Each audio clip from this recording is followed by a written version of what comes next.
musabixi dambigu ku jiray in la xisaabtamahay nolosha lagu gubo istaahili ka dhacay jabkii ciidanka qaranka dumistiisii kala yaaciisii cidii ka dambeysay in la xisaabtamo buur madow buu noqon doonaa mise musabixi buu noqon doonaa ciidanka yaa amriyay yaa jabiyay anu waxaan qabaa dawladdu inay horta mar hadduu codsaday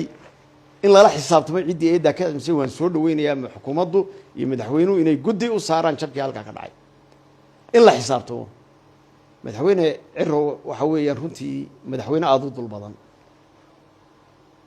musabixi dambigu ku jiray in la xisaabtamahay nolosha lagu gubo istaahili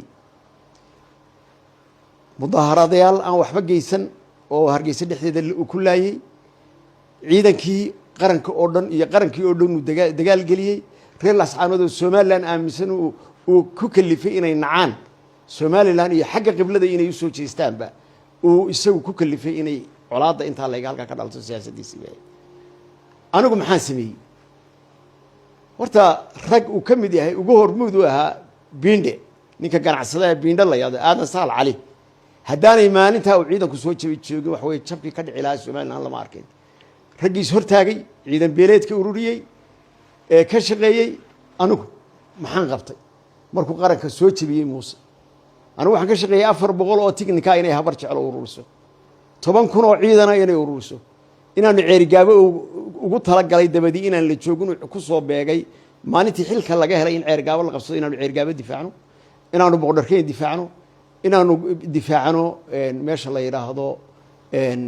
meesha la yiraahdo qorlugud intaas oo gobadna waan taagnaan waan ka dagaal galay qarankan difaacay Muusena maalin fulinimo intuu ka qabo ciidanka muu dhex tagin intii jabkaasi dhacay intuu dagaalka galiyay anigu furintaan tagay waan ka dagaal galay waan difaacay dal marxaati baa loo yahay xukuumadana ka marxaatiya shacabka Soomaaliland baa noo kala marxaatiya inta ka qabay dawladda tan ciidankii wuu baabiyay anigu ciidankii aniga iyo beeshayduba waxaanu ka qaadanay qayb libaax inaanu 400 oo tiknika ku wareejino inaanu 10,000 oo ciidan ku wareejino